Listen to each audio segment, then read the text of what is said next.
I was on the phone with my Aunt Janet, laughing about something silly, when I mentioned how excited I was for Lauren's wedding next Saturday. I had already picked out my dress. Emerald green. Lauren said it would complement the bridesmaid's sage. I had taken 2 days off work. I had wrapped the gift, a gorgeous set of ceramic serving bowls that Lauren had mentioned wanting months ago. Everything was ready. I was ready to stand beside my sister on the most important day of her life. And then Aunt Janet went quiet. Not the comfortable quiet of someone listening. The other kind. The kind that makes your stomach drop before your brain catches up. I laughed nervously into the silence. What? Did I say something wrong? 3 seconds passed. 4. Then Aunt Janet spoke, and her voice was so careful, so gentle, that I knew something was terribly wrong before she even finished the sentence. Zoe, honey, the wedding was last weekend. I thought she was joking. I actually waited for the punchline. But it never came. I saw you weren't there, she continued. I assumed you were sick. But then your mother said you sent a gift and your best wishes. She said you had a work emergency. The phone felt suddenly heavy in my hand. My mouth opened, but no words came out. Aunt Janet, I finally managed. I never sent anything. I didn't even know. The silence that followed was the loudest sound I had ever heard. I don't remember hanging up the phone. I just remember my thumb moving across the screen, opening Instagram with hands that had started to tremble. I hadn't checked social media in a few days. I had been busy with work, busy preparing for a wedding that had apparently already happened without me. Lauren's feed loaded, and there it was. Photo after photo, posted 5 days ago. The venue was a vineyard in Connecticut, bathed in golden hour light. I recognized the flowers from the Pinterest board Lauren had shown me months ago. I recognized the cake, the 3-tier design she had agonized over. I recognized every single detail because I had listened to her talk about them for 18 months. And then I saw the family portrait. Mom in a champagne-colored dress, her hair perfectly styled. Dad looking proud in his navy suit. Lauren glowing in white lace, clutching her bouquet, beaming at the camera. Behind them, aunts and uncles and cousins I had grown up with. Everyone was smiling. Everyone was there. Everyone except me. There was no empty chair saved in my honor. No caption that said we missed you or wish you were here. No acknowledgement that anyone noticed my absence at all. I scrolled through the comments. Congratulations. Beautiful couple. What a perfect day. Cousin Megan, who I hadn't spoken to in 2 years, had written best wedding ever with 3 heart emojis. I kept scrolling, searching for something. I don't know what. Maybe a comment asking where Zoe was. Maybe a photo where someone looked incomplete, like they were missing a piece. There was nothing. I wasn't forgotten. That was the thought that crystallized in my mind, sharp and cold. You don't forget your own sister. You don't accidentally leave someone off a guest list when you've talked about the wedding for 18 months. You don't fail to notice when a family member simply doesn't show up. They didn't forget me. They chose not to include me. And then they lied about it. I set the phone down on my coffee table and stared at the wall. My apartment was quiet. The emerald dress hung on the back of my closet door, tags still attached. The gift sat on my kitchen counter, wrapped in silver paper with a white ribbon. I am Zoe Caldwell. I am 32 years old. I work as a senior financial analyst at a consulting firm in Boston. I live alone in a 1-bedroom apartment in Back Bay.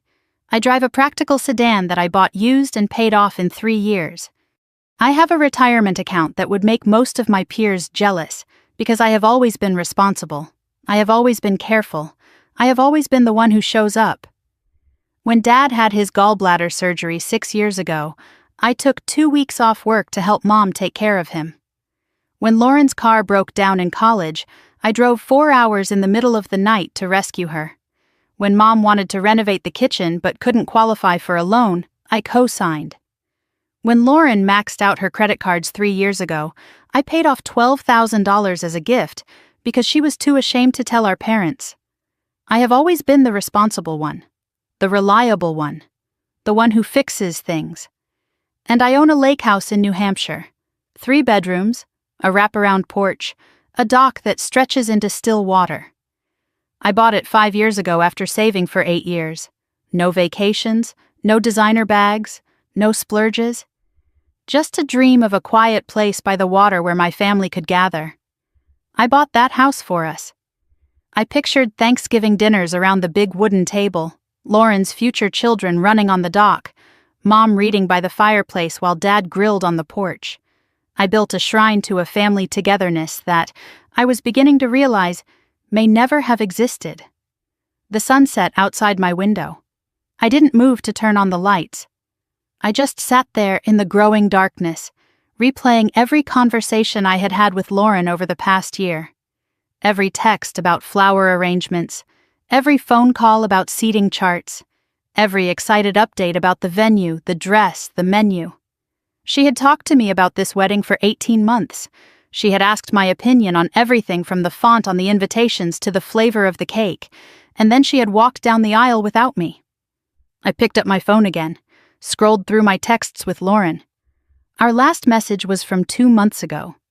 She had written something casual about the guest list being finalized. I had responded with a heart emoji and the words "can't wait." She had read the message. The blue check marks were right there. She had read it, and she had never responded. Because there was nothing to respond to. She had already decided I wasn't coming. The only person who didn't know was me. My phone buzzed with a new notification. A text from Mom.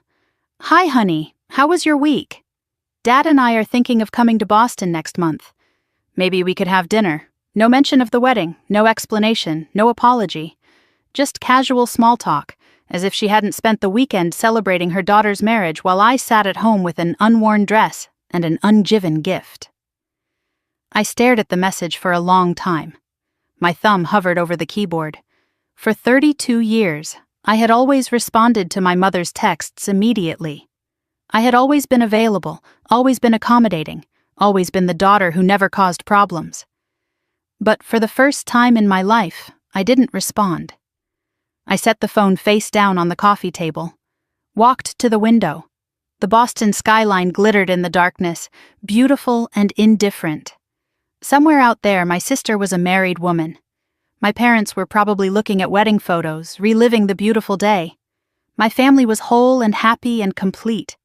And I was here, alone, wondering how I had become so invisible to the people who were supposed to love me most.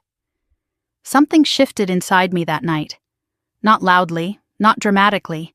It was quieter than that, like a thread snapping somewhere deep inside, a thread I didn't even know had been holding everything together. I looked at the emerald dress one more time. Then I closed the closet door. I wasn't going to cry. Not yet. First, I needed answers. I did not sleep that night. I lay in bed staring at the ceiling, then at my phone, then at the ceiling again. The hours crawled by like they were mocking me. At 2 a.m, I found myself scrolling through Lauren's wedding photos again. I studied every face, looking for something. A hint of guilt. A flicker of discomfort. Someone who looked like they noticed the empty space where I should have been standing. But everyone was smiling. Everyone looked happy. The celebration was complete without me. At 4 a.m, I started drafting texts to my mother. I wrote and deleted at least a dozen messages. Some were angry, some were pleading, some were just one word. Why? But I sent none of them. I didn't know what to say because I didn't understand what had happened. At 6 a.m, I gave up on sleep entirely. I made coffee I couldn't taste and sat at my kitchen table watching the sky turn gray, then pink, then pale blue. The emerald dress was still hanging on my closet door. I couldn't look at it anymore. By 7:30, I had made a decision. I was not going to wait for an explanation. I was not going to let them control the narrative. I was going to call my parents and demand answers. I dialed their landline at 8:30 because I knew they would both be awake. Thursday mornings were predictable at the Caldwell house. Dad would be reading the news on his tablet. Mom would be making her second cup of coffee. They would be comfortable and relaxed, enjoying their routine. Mom answered on the third ring. Her voice was bright, cheerful, completely normal. "Zoe, what a nice surprise." You're calling early. No tension, no guilt, no awkwardness, just pleasant morning chit-chat, as if nothing in the world was wrong. I forced myself to stay calm. I wanted to give them a chance to bring it up first, to acknowledge what had happened, to explain. "Hi, Mom. How are you?" "Oh, wonderful. Just exhausted from the weekend, you know." She laughed lightly. "Weddings take so much out of you." The word hit me like a slap. Weddings. She said it so casually, like I had been there, like I knew exactly what she meant. "Actually," I said, keeping my voice steady even though my heart was pounding, "I don't know. I wasn't there." Silence. 3 seconds. 4. 5. Then my mother let out a small sigh, the kind of sigh you make when a child brings up something inconvenient, when you're tired of explaining something obvious. "Oh, honey, I was wondering when you'd call about that." Not, "I'm so sorry." Not, "There was a terrible mistake." Not, "Let me explain." Just resignation. Acknowledgement that she had been waiting for this conversation and had already decided how it would go. My father's voice came on the line. He must have been listening the whole time. "Zoe, don't make this into a big thing." It was Lauren's day. She wanted it to be stress-free. I felt the words like a physical blow. Stress-free. As if my presence would have caused stress. As if I was a problem to be managed rather than a sister to be included. "What does that mean?" I asked. "How am I stress?" My mother took the phone back. Her voice shifted into that familiar tone, the one she used when I was a child and being difficult. Patient on the surface, condescending underneath. "You know how you are, sweetheart. You're very intense. You have opinions about everything. You analyze things. Lauren just wanted one day where she didn't have to worry about managing anyone's reactions." Managing my reactions. The phrase echoed in my head. As if I had ever caused a scene at a family event. As if I had ever done anything but smile and help and accommodate. "I wouldn't have caused problems," I said. "I would have just been happy for her." "Maybe not out loud," my father interjected. "But we would have felt it." "You have an energy, Zoe. It's judging. We thought the day would be calmer without your intensity." Calmer. Without me. My own parents had decided that their daughter's wedding would be better, happier, more peaceful if I simply wasn't there. "We discussed it as a family," my mother continued, "as if this made it better. We thought you'd actually be relieved not to have to come. You're always so busy with work. We didn't want to burden you." "That's not true," I said. "You know that's not true. I took time off. I bought a dress. I had a gift wrapped and ready." "Well," my mother said, her voice cooling, "it's done now. No point dwelling on it. Lauren is happy, Derek is wonderful, and we can all move forward." Move forward. As if my exclusion was a minor scheduling conflict.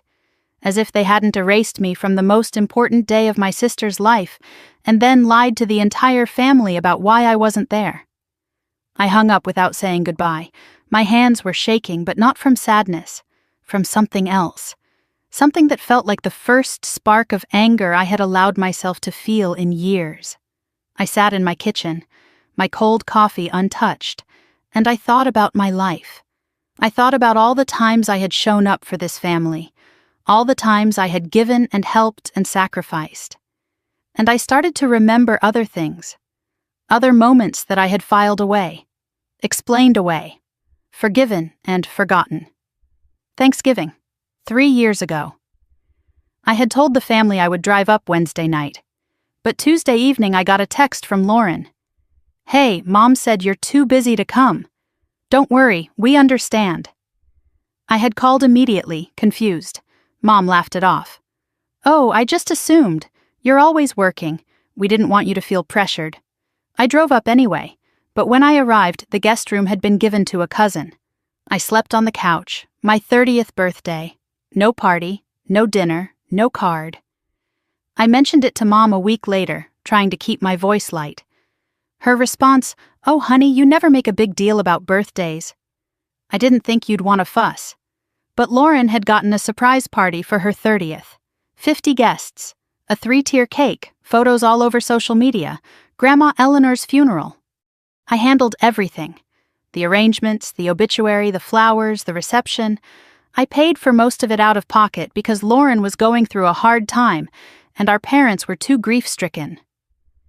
After the service, I overheard Mom telling a relative, "Zoe's so capable. Nothing phases her." She said it like a compliment. But what I heard was, she doesn't need us. She can handle anything. We don't have to worry about her. That was it, wasn't it? They didn't see me as a person who needed things. They saw me as a resource, capable, reliable, unfazable. Someone who handled problems, managed crises, wrote checks. Not someone who felt lonely or hurt or desperate to belong. I opened my laptop, pulled up my banking records. I needed to see it in numbers, in black and white. Lauren's credit card debt 3 years ago. $12,000. She had promised to pay me back. She never did. Mom and Dad's roof repair 4 years ago. $8,000. They said they would repay me when Dad's bonus came. It never came. Grandma's medical bills before she passed. I had covered nearly $15,000 for treatments that insurance wouldn't pay. Lauren's car insurance when she was between jobs. I paid it for 2 years. $4,800. The deposit for Derek's engagement ring. Lauren wanted something special, something Derek could be proud of. I contributed $3,000 because she asked. I added it up. Nearly $43,000 over 5 years. And that didn't count the time, the energy, the emotional labor of being the one who always fixed things. I wasn't a sister. I was a bank account with a heartbeat. And the interest rate was my dignity. My phone buzzed. A text from Aunt Janet. "Can we meet? There's something you need to know." Not over the phone. I stared at the message. Aunt Janet had always been the quiet observer in our family. Mom's younger sister, the one who noticed things but rarely spoke up. I typed back, "What is it?" Her response came quickly. "It's about your grandmother's estate, and why you never received anything." My heart stopped. Grandma's estate? I had been told there was nothing left, that the house went to medical bills and funeral costs, that there was no inheritance to divide. I texted, "Grandma didn't leave anything. Mom said the house was gone. The 3 dots appeared, disappeared, appeared again." Then, "That's not true, Zoe, there's more. But I need to tell you in person. Can you meet me Saturday?" I looked at the emerald dress still hanging on my closet door. Then I got up, took it off the hanger, and folded it neatly into a donation bag. I wouldn't be needing it anymore. The cafe Aunt Janet chose was in Cambridge, tucked between a used bookstore and a dry cleaner. It was the kind of place where nobody would recognize us. The kind of place for conversations you don't want overheard. I arrived 15 minutes early. I ordered a black coffee and sat in a booth near the back watching the door. My leg bounced under the table. The coffee sat untouched, growing cold. The cafe smelled like cinnamon and old books, and soft jazz played from speakers I couldn't see. Everything felt too calm for what I suspected was coming. Aunt Janet walked in at exactly 2 o'clock. She looked older than I remembered. Deeper lines around her eyes, less color in her cheeks. She was carrying a worn leather folder, clutching it against her chest like it contained something precious. Or dangerous. She slid into the booth across from me. She didn't order anything. She just looked at me for a long moment, her eyes filled with something I couldn't quite read. Before I say anything, she began, her voice barely above a whisper. "I need you to know that I should have told you sooner. I've been a coward, Zoe, and I'm sorry." My stomach dropped. Whatever this was, it was bigger than a missed wedding. "Tell me," I said. She took a deep breath. "Let me start with the wedding. What your mother told you, that they thought you'd be uncomfortable, that it was about Lauren wanting a stress-free day. That's not the full truth." She paused, gathering herself. "I was at the bridal shower 4 months ago. I overheard Lauren talking to your mother in the kitchen. Lauren was upset, agitated. She didn't know I was in the hallway. What did she say?" Aunt Janet's jaw tightened. She said, "I don't want her there. She always makes everything about herself." The words hit me like ice water. Lauren said that about me? Aunt Janet nodded. Your mother tried to reason with her, said people would ask questions if you weren't there, and Lauren said, then tell them she's busy. Tell them she sent a gift. I don't care. I just don't want her standing next to me looking like that. Looking like what? Perfect. Put together. Making me look like the mess I am. I sat back against the booth. The cafe suddenly felt too small, too warm. I had spent my whole life trying to be responsible, trying not to be a burden, and my sister resented me for it. Your sister has always been jealous of you, Aunt Janet said gently. You just never saw it because you were too busy taking care of everyone. You have the career, the savings, the stability. Lauren has always felt like she was living in your shadow. But I never made her feel that way. I never compared us. I helped her, I know. But that's not how she sees it. Every time you helped her, it reminded her that she needed help. And instead of being grateful, she built up resentment. And your parents never pushed back. They never told her that what she was asking was wrong. They just chose the path of least resistance. The path of least resistance. I was the difficult one, the obstacle, simply because I existed. So the story about me sending a gift, I said slowly. The work emergency, that was all planned, your mother's idea. She told everyone at the wedding that you had an urgent project at work, but that you sent a beautiful gift and a heartfelt card. She even described the gift. A crystal vase from some fancy store in Boston. I laughed, but there was no humor in it. She had details ready, she rehearsed it. She did, and everyone believed her. Why wouldn't they? Zoe's so busy with work. Zoe's always got something going on. It fit the story they've been telling about you for years. Did anyone question it? Did anyone think it was strange? A few of us wondered. Your cousin Megan asked where you were, but your mom shut it down fast. Said you'd been distant lately and the family was giving you space. The room seemed to tilt. Not only had they excluded me, they had rewritten the story so that I was the one pulling away. I was the one who had chosen not to come. The narrative was completely flipped. Aunt Janet reached into her leather folder. There's more, Zoe. This is the part I've been carrying for too long. She pulled out a stack of documents. Yellowed paper, legal letterhead, a faded envelope with my name on it. Your grandmother, she said. My mother. She left a will. A real one, notarized and filed with a lawyer. I didn't even know it existed until last year when I was going through some old boxes. I stared at the papers. I don't understand. Mom told me Grandma didn't leave anything. She said the house had a reverse mortgage, that everything went to medical bills and funeral costs. Aunt Janet shook her head slowly. There was no reverse mortgage. The house was paid off decades ago.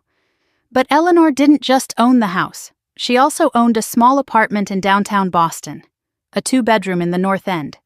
She bought it in the 1970s when prices were low. By today's market, it's worth around $450,000. The number didn't register at first. $450,000. An apartment I had never heard of. She left it to you, Zoe. Aunt Janet slid a document across the table. The will says, and I quote, to my granddaughter Zoe Marie Caldwell, who has always reminded me of myself. Steady, generous, and overlooked. My grandmother's words, written for me, about me. I never received this, I whispered. I never knew any of this existed. I know. Because the letter from the estate lawyer was sent to your parents' house. You were staying there during the funeral, remember? But by the time it arrived, you had already gone back to Boston. So, someone intercepted it. Aunt Janet nodded grimly. She slid another document across the table. According to the county records I pulled, the apartment was sold 2 years ago, for $420,000. I looked at the paper, a deed transfer, a sale record, and at the bottom, a signature I recognized. Richard Caldwell, acting as legal representative for Zoe Marie Caldwell, my father. My father had sold my inheritance. How is this possible? I asked, my voice shaking. I never gave him permission. I never signed anything. Aunt Janet pulled out one more document. A power of attorney form, dated 3 years ago. At the bottom was my signature. Except it wasn't. The handwriting was close. Someone had studied my signature carefully. But the loop on the Z was too tight. The Y didn't extend far enough. I know my own handwriting. I had never signed this document. I had never even seen it. "I didn't sign this," I said. "I suspected as much." "Zoe, I think your father forged your signature to gain control of the property, and then he sold it. $420,000. Gone, without my knowledge or consent. Where did the money go?" Aunt Janet hesitated. "I don't have proof. But I have suspicions." She paused. Lauren was in serious financial trouble around that time, not just credit card debt. Her ex-boyfriend, the one before Derek, got her into some bad investments. Gambling, mostly. She owed nearly $400,000. The number was too close to be a coincidence. The timeline matched perfectly. "They used my inheritance," I said slowly, "to pay off Lauren's gambling debts." Aunt Janet reached across the table and squeezed my hand. "I'm giving you everything I have. The will, the sale records, the power of attorney. What you do with it is your decision. But Zoe, this isn't just about a wedding. This is fraud. This is theft. Your parents committed a crime against you." I gathered the documents carefully, slid them back into the folder. My hands were steady now, even though my heart was pounding. "I need time to think," I said. "Whatever you decide, I'm on your side." I should have been from the start. I stood to leave, the folder tucked under my arm. It was heavier than it looked. Or maybe that was just the weight of everything inside. As I walked to my car, my phone buzzed. A text from Lauren. "Hey, been thinking about you. We should catch up soon. Miss you." 3 days ago, she had deliberately excluded me from the biggest day of her life. Now she wanted to catch up. I stared at the message for a long moment. Then I took a screenshot. I had a feeling I was going to need evidence of everything from now on. Sunday morning, I sat at my kitchen table with the leather folder from Aunt Janet spread open before me. The documents were arranged in neat rows: the will, the forged power of attorney, the property transfer records, the sale price, $420,000 that should have been mine. My first instinct was to call them, to scream into the phone and demand answers, to drive to their house and throw these papers in their faces and watch them try to explain how they could steal from their own daughter. But then I stopped myself. I had spent 32 years reacting to this family, accommodating them, explaining myself, giving them the benefit of the doubt, and every single time they had used my openness against me. They had rewritten conversations, twisted my words, made me feel like the unreasonable one. If I confronted them now, unprepared and emotional, they would do it again. They would coordinate their lies. They would destroy evidence. They would turn the rest of the family against me before I could prove anything. No, this time would be different. This time, I would be strategic. I opened my laptop and began to trace every financial connection I had with my family. It took most of Sunday and Monday to compile the full picture, and what I found made me sick. There was an automatic transfer of $600 every month to my parents. It was labeled health insurance supplement. I had set it up 3 years ago when they complained about rising premiums. I told myself it was temporary. It never stopped. Lauren's car insurance was still on my policy, $180 every month drafted from my checking account. She had asked me to add her years ago when she couldn't afford her own. She never switched to her own plan. My mother's streaming services were billed to my credit card. All of them. Netflix, Hulu, Amazon Prime, HBO, $62 a month that I had somehow stopped noticing. My father's golf club membership had renewed last year. I had paid for it temporarily because he was short on cash. It auto-renewed again this year. $800. Lauren's gym membership was still under my name. I had co-signed when she had bad credit. She never took responsibility for it. $90 a month. I added it up. Over $1,100 every single month was flowing from my accounts to support people who could not be bothered to invite me to a wedding. On Tuesday, I called my insurance company. I removed Lauren's car from my policy, effective immediately. The representative asked if I wanted to notify the other driver. I said no. On Wednesday, I logged into my bank and canceled the automatic transfer to my parents. No explanation. No warning, just stopped. On Thursday, I removed my mother's streaming services from my credit card and changed my card number entirely. On Friday, I called the golf club and informed them that Mr. Richard Caldwell would need to provide his own payment method going forward. I waited for the phone calls, the angry texts, the demands for explanation. But my phone stayed silent. No one had noticed yet. They were so accustomed to my money flowing toward them that they hadn't even registered it was still happening. They would notice soon enough. Friday evening, Maya Chen showed up at my apartment with Thai food and a bottle of wine. It was our tradition, established back in graduate school. Friday nights were for venting and laughing and solving the world's problems over pad thai and Pinot Grigio. Maya was 34, a litigation attorney with a mind like a steel trap and zero tolerance for nonsense. She was the only person outside my family who knew about the wedding. And now, sitting cross-legged on my couch, she was the only person who knew about the inheritance. She listened without interrupting. That was one of her skills as a lawyer and as a friend. She let me talk until I ran out of words. Then she set down her wine glass and looked at me with those sharp, knowing eyes. "Zoe, I need you to hear something." I nodded. "You have spent your entire life making sure everyone else is comfortable. You smooth things over, you write checks, you show up. And what did it get you? A forged signature and a fake excuse for why you weren't at your sister's wedding." "I know," I said quietly. "For once in your life, let them feel your absence. Don't explain, don't argue, don't give them a chance to gaslight you. Just disappear. Let them figure out what life looks like without their ATM." I thought about that. The idea of simply stepping back and watching them scramble. No confrontation, no drama, just silence. "I'm going to the lake house this weekend," I said. "I need to think." Maya nodded approvingly.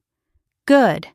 And Zoe, if you find anything else up there, anything at all, you call me. This isn't just family drama anymore. This is potentially criminal." After she left, I remembered something. There was a box at the lake house, Grandma Eleanor's belongings. I had brought it home after the funeral 3 years ago and never opened it. Life kept moving. Work kept demanding. Lauren kept needing. There was never time for grief. Never time to sit with what I had lost. Maybe it was time to open that box. Saturday morning, I drove north on I-93 and watched Boston shrink in my rearview mirror. The traffic thinned as I crossed into New Hampshire. Strip malls gave way to pine forests. The air changed, cleaner and sharper, smelling of cold water and autumn leaves. The lake house sat on 2 acres at the edge of Lake Winnipesaukee. It was small but solid. 3 bedrooms, a wraparound porch, floor-to-ceiling windows facing the water. I had saved for 8 years to buy it. 8 years of skipped vacations and secondhand furniture and saying no to myself over and over again. I had built this place for family gatherings that never happened, for holiday memories that never materialized, for a togetherness that existed only in my imagination. The house was quiet when I unlocked the door. Dust floated in the afternoon light. The smell of cedar wrapped around me like a memory. I hadn't been here in 4 months. Life kept getting in the way. Life and the endless demands of people who didn't appreciate me. I found the box in the guest room closet. Cardboard, taped shut, labeled in my own handwriting. Grandma's things. Sort later. I carried it to the living room and set it on the coffee table. My hands trembled slightly as I cut the tape. Inside, I found pieces of a woman I had loved and lost. Old photographs of Grandma Eleanor as a young woman, standing in front of an apartment building I didn't recognize. Costume jewelry. A pearl brooch and a thin gold chain.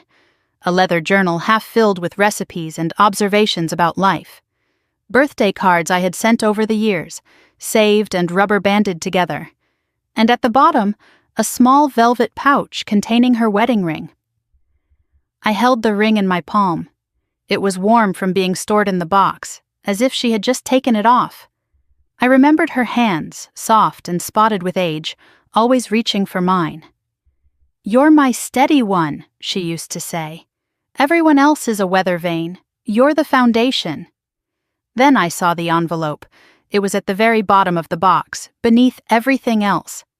My name was written on the front in unfamiliar handwriting. Formal, legal. I opened it with shaking hands. It was a letter from a law firm, Harrison and Webb, estate planning, dated 3 years ago, 2 weeks after Grandma Eleanor's funeral. "Dear Ms. Caldwell," it read, "we are writing to inform you that you have been named as the sole beneficiary of the property located at 847 Hanover Street, Boston, Massachusetts, as specified in the last will and testament of Eleanor Frances Caldwell. Please contact our office at your earliest convenience to begin the transfer process." The letter had been sent to my parents' house. I had been staying there during the funeral. I had left to go back to Boston before it arrived. Someone had intercepted this letter.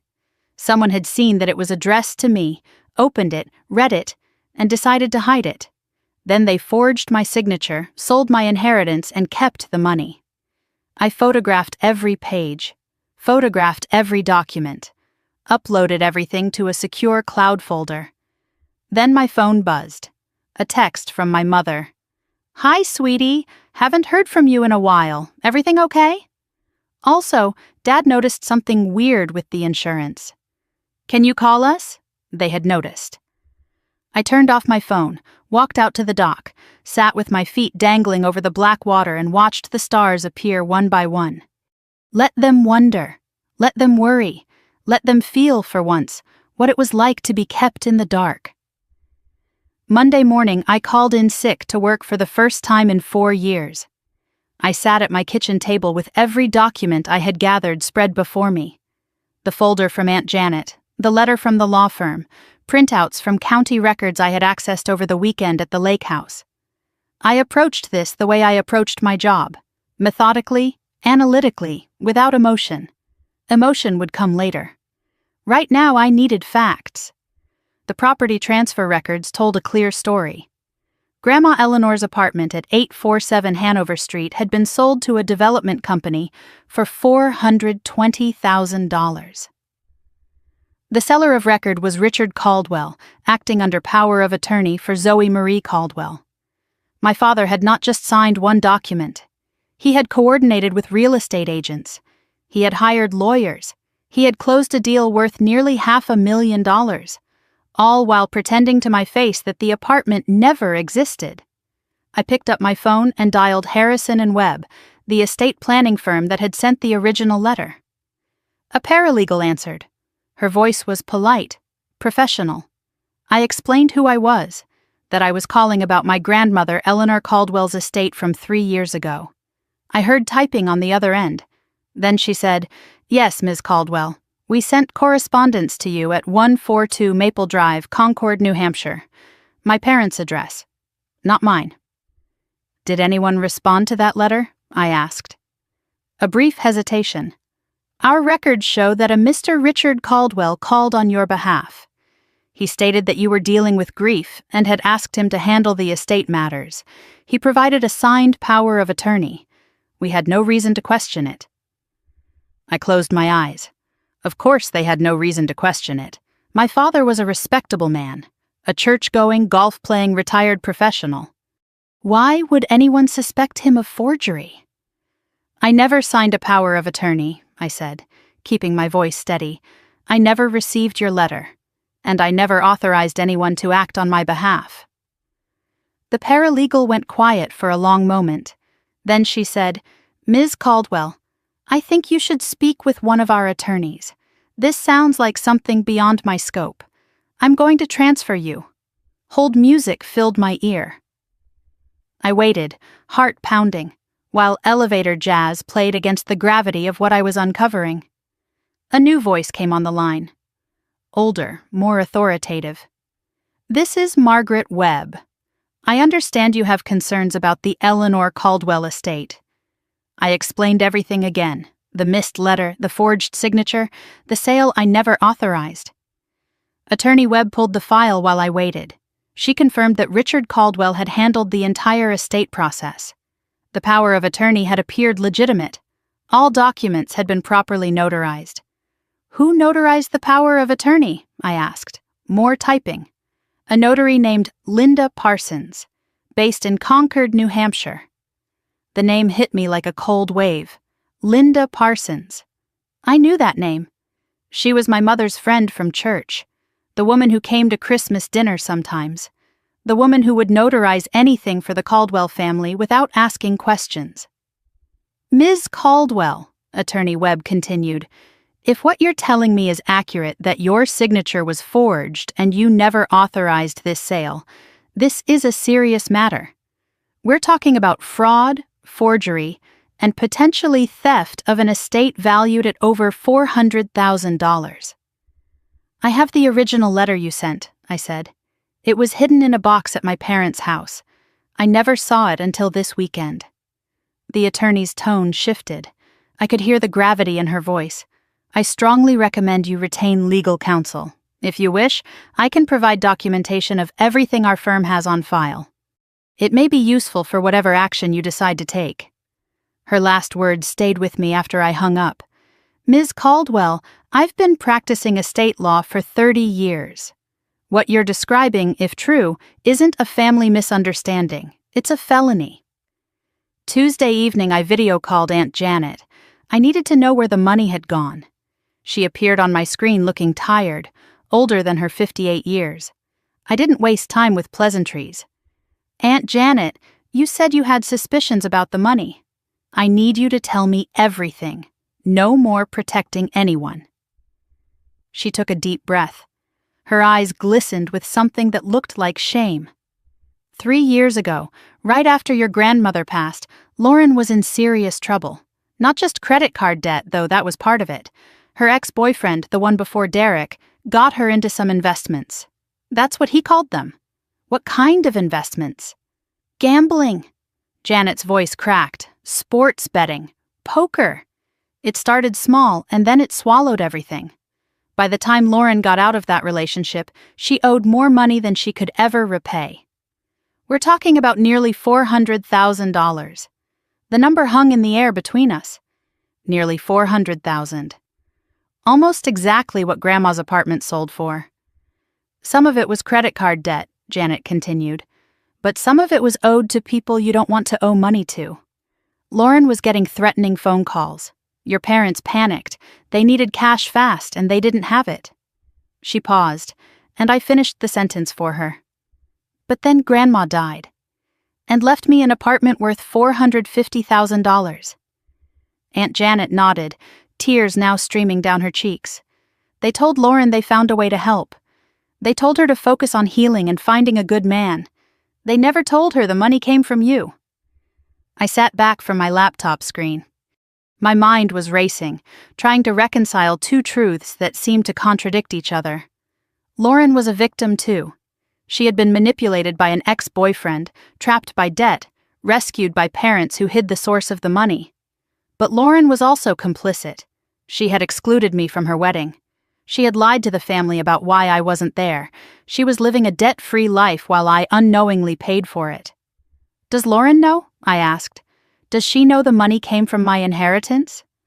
I don't think so, Janet said. But Zoe, she's 35 years old.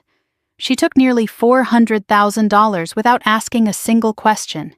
She didn't want to know. There's a kind of guilt in that, too. What about Derek? Does he know any of this?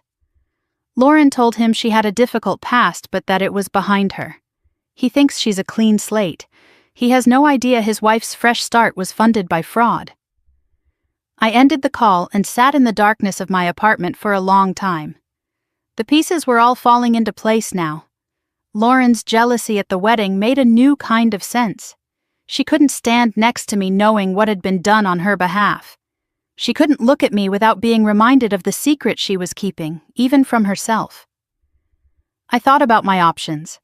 I could go to the police, file charges, watch my parents potentially go to prison. I could confront the family directly, demand repayment, accept whatever chaos followed. I could hire a lawyer, build a case, negotiate from a position of strength, or I could do nothing, absorb the loss, preserve what was left of the family. Option 4 was eliminated immediately. I had spent 32 years doing nothing, absorbing, preserving. Look where it got me. I called Maya. "I need a lawyer," I said. "Someone who handles estates and fraud. Someone who won't blink when I tell them my father stole $400,000 from me." Maya didn't hesitate. "I know someone. Her name is Caroline Webb. No relation to the law firm you called. She's tough, she's smart, and she doesn't scare easy. I'll send you her number." There was a pause on the line. Then Maya said something that cut straight through me. "Zoe, once you start this, there's no going back. Are you ready?" I looked around my apartment, at the evidence folders stacked on my table, at the cold coffee I hadn't touched, at the life I had built entirely on my own while my family took and took and took. "I've been going back my whole life," I said. "I'm ready to go forward." After we hung up, my phone buzzed with a new text. I looked at the screen and almost laughed. It was from Lauren. "Hey, haven't heard from you in forever. Derek and I were just talking about doing a little post-wedding celebration. Nothing big, just close family. I was thinking your lake house would be perfect. Can we use it next weekend? Let me know." 3 emojis followed. A heart, a house, a champagne bottle, no mention of the wedding I missed, no apology, no acknowledgement that anything was wrong, just a request for my lake house, the one thing I owned that they hadn't managed to steal. I stared at the message for a long time. Then I screenshot it and added it to the evidence folder. Tomorrow, I would call the lawyer. Tonight, I would let them wait. Friday morning, I woke to pale winter light filtering through my curtains. Lauren's text from the night before was still glowing on my phone screen. I read it again, letting each word sink in. "Hey, haven't heard from you in forever. Derek and I were just talking about doing a little post-wedding celebration. Nothing big, just close family. I was thinking your lake house would be perfect. Can we use it next weekend? Let me know." Close family. The phrase hit differently now. I was close enough to fund Lauren's escape from $400,000 in gambling debt, close enough to pay for our parents' insurance premiums, close enough to bail everyone out of every crisis for the past decade, but I was not close enough to receive a wedding invitation. I got out of bed, made coffee, strong, black, the way I liked it. My hands were steady as I moved through my kitchen, gathering my thoughts. The evidence folder was locked in a fireproof safe now. The cloud backup was secure. I was prepared. But before I responded to Lauren, I had a phone call to make. Caroline Webb answered on the second ring. Her voice was professional and direct, exactly what I needed. "Ms. Caldwell, Maya told me to expect your call. She said it was urgent and family-related." I cleared 30 minutes. I gave her the condensed version, the wedding exclusion, the forged power of attorney, the apartment sold without my knowledge, the $420,000 that had vanished into my sister's debt, the documents I had gathered. When I finished, there was a long pause on the other end of the line. "Do you have documentation?" she asked. "Everything. The original will, the lawyer's letter that was intercepted, the forged power of attorney, property transfer records, and a witness, my aunt, who can testify to the family's statements." Another pause. Then Caroline spoke again, her voice measured and serious. "Ms. Caldwell, you have a strong case for civil recovery. You also have grounds for criminal charges. Forgery, fraud, theft by deception. But I need to ask you something important. What do you want? Justice? Money? Both? Or something else?" I thought about it. Revenge would feel good for about 5 minutes. Criminal charges would destroy my parents. Money would only replace what was already mine. "I want what's mine," I said finally, "and I want them to know they can't take from me anymore." "Then let's meet Monday. Bring everything. And Ms. Caldwell, don't confront them yet. Don't respond to any requests. Let them wonder. Silence is a powerful tool. I smiled grimly. Actually, there's one request I need to respond to, but don't worry, I'll keep it short. After I hung up, I stared at Lauren's text for a long time. Caroline had said not to confront, but was saying no a confrontation? I thought about my options. If I ignored the text, Lauren would call. Then Mom would call, then Dad. The pressure would escalate until I caved. If I made excuses, said the house was being renovated or already booked, they would push back, ask when it would be available, try to reschedule. They would keep asking until I gave them what they wanted. But if I simply said no, clearly and directly with no explanation, they would not know how to respond. I had never refused them anything before. I had never set a boundary without cushioning it with apologies and justifications. My whole life, I had given explanations. I had made them comfortable with my choices. I had bent myself into shapes that fit their expectations. What if I just stopped? I picked up my phone, typed 7 words. No, the lake house isn't available. I did not add sorry. I did not offer an alternative date. I did not explain. 7 words. Send. Then I waited. 3 minutes passed. 5. I watched the screen. The 3 dots appeared. Lauren was typing. What do you mean it's not available? You barely use it. We just need it for one weekend, I typed back. It's not available. Lauren's response came faster this time. Zoe, come on, don't be difficult. Derek's family is coming from out of state. We already told them we had a place. You can't do this to us. I noticed the word she used. Us, not me.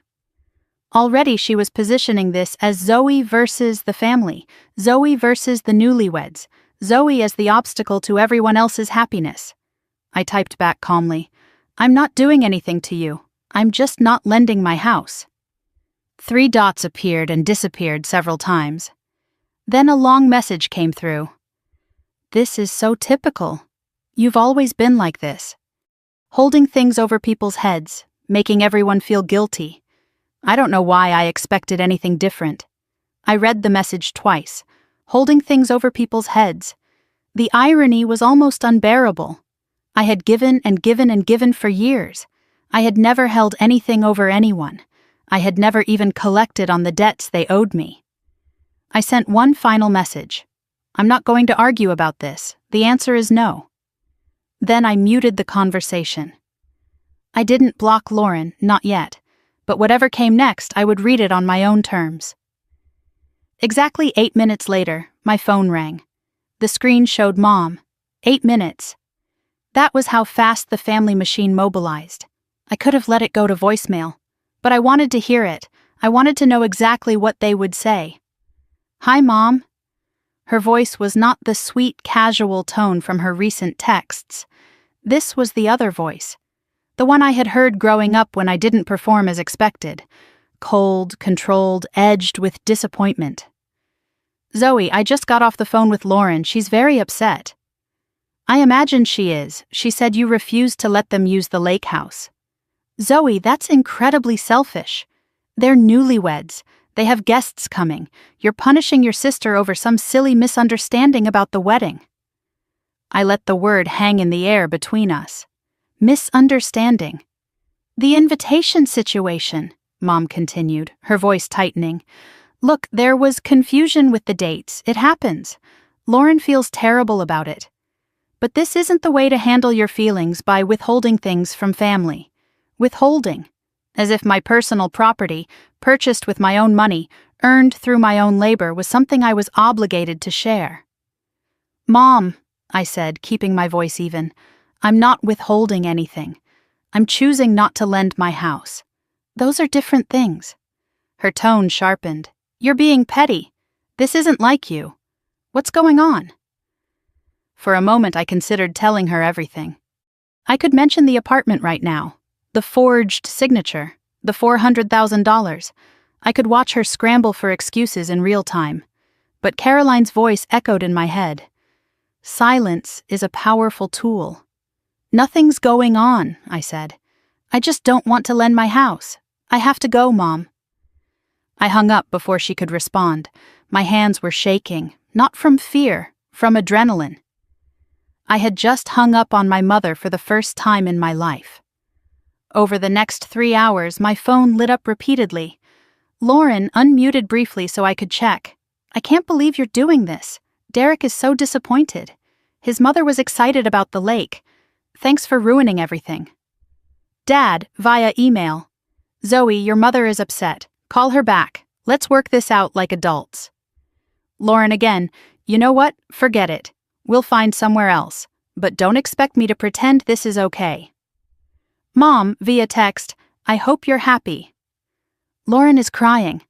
I scrolled through the messages and noticed what was missing. No one asked why. No one asked if I was okay. No one acknowledged the wedding exclusion or offered any kind of genuine apology. Every message was about their inconvenience, their plans, their feelings. I said one word, no, and suddenly I was the villain. They had taken from me for years and I was a good daughter. I refused once, and I was selfish, petty, a ruiner of everything. I needed air. I walked for an hour through the Boston streets. The cold bit at my cheeks and stung my lungs. I walked with no destination, just movement, letting my body process what my mind couldn't yet accept. By the time I returned to my apartment, something had settled inside me. The shaking was gone. The guilt that usually followed any family friction, the guilt I had been trained to feel, was absent.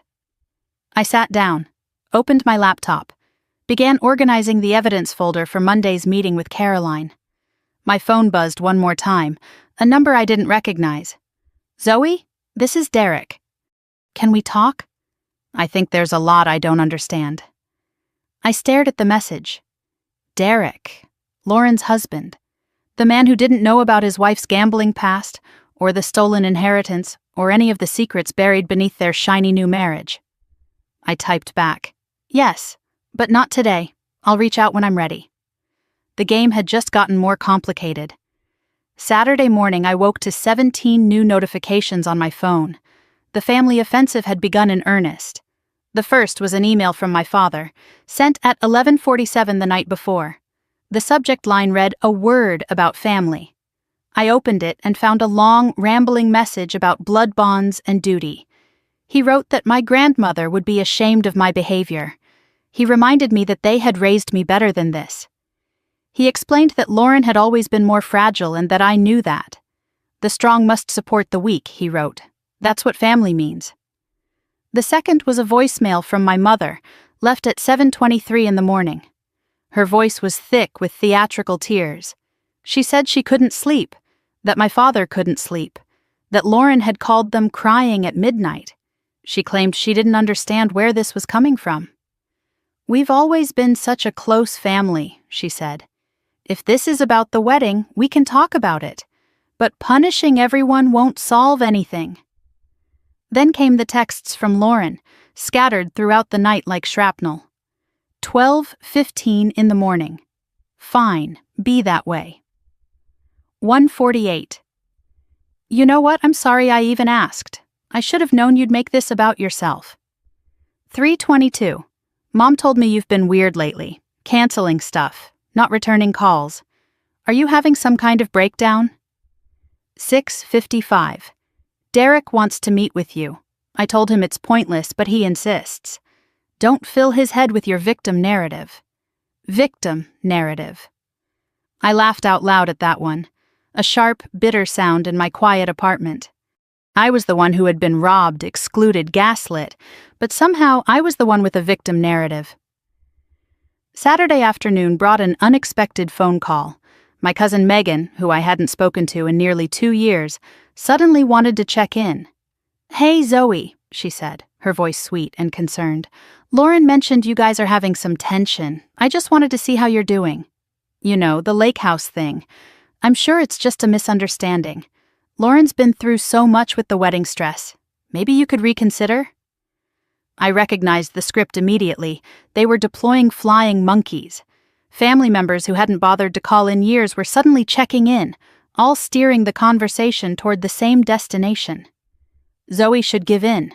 Zoe should apologize. Zoe should share the lake house. Zoe should stop being difficult, Saturday evening brought an email from my Uncle Robert. A man who had forgotten my last 3 birthdays wrote to tell me that life was too short for grudges. "Your grandmother always said family comes first," he added. I didn't respond to any of them.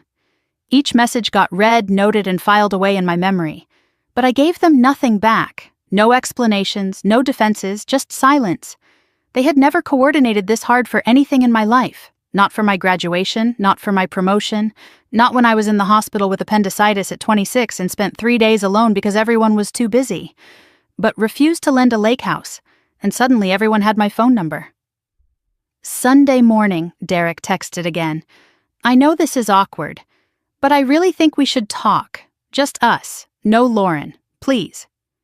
I stared at the message for a long time, then I agreed to meet him Monday afternoon. The coffee shop I chose was in Back Bay, neutral territory, public, populated, and nowhere near family spaces. A place for conversations that needed witnesses. Derek was already there when I arrived. He looked terrible. Dark circles under his eyes, stubble on his jaw like he hadn't shaved in days. His hands wrapped around a coffee cup as if he needed the warmth to stay upright. He didn't look like a glowing newlywed. He looked like a man whose world was starting to crack. "Thank you for meeting me," he said as I sat down across from him. "I know this is weird." "You said you don't understand things," I replied. "What things?" He stared at his coffee for a moment before answering. "The wedding, not inviting you. Lauren told me it was your choice. She said you had some work thing, that you two weren't close anyway. But then I saw how your mom talked about you at the reception. Like you were a problem. And the story didn't match." He looked up at me. His eyes were searching, confused, desperate for something that made sense. Then the lake house thing happened. And I watched Lauren melt down like you'd stolen something from her. Not disappointed, angry, entitled. I asked her why it mattered so much and she couldn't give me a straight answer. I kept my expression neutral. "What do you want to know, Derek?" He leaned forward. "I want to know who I married, because the woman I proposed to doesn't match the woman I've seen this past week." I considered how much to reveal. Derek was an innocent party in all of this, but he was also Lauren's husband. Anything I said could get back to her, could give them time to prepare their defense. But looking at his face, I saw genuine confusion, genuine pain. He wasn't here to manipulate me. He was here because something was very wrong in his marriage, and he knew I might have answers. I decided to give him enough to open his eyes. Just enough, let him find the rest himself. I told him about the wedding, the real story. How I had found out from Aunt Janet 3 days after the ceremony. How my mother had told everyone I sent a gift that I never bought. How I had been deliberately excluded and then lied about to the entire family. Derek's face went pale. "She told me you knew. She said you were okay with not coming. I found out from my aunt, 3 days after it happened." He set down his coffee cup. His hands were shaking now. "I'm sorry," he said. "I'm so sorry. If I had known, I would never have." He stopped, rubbed his face. God, what else don't I know?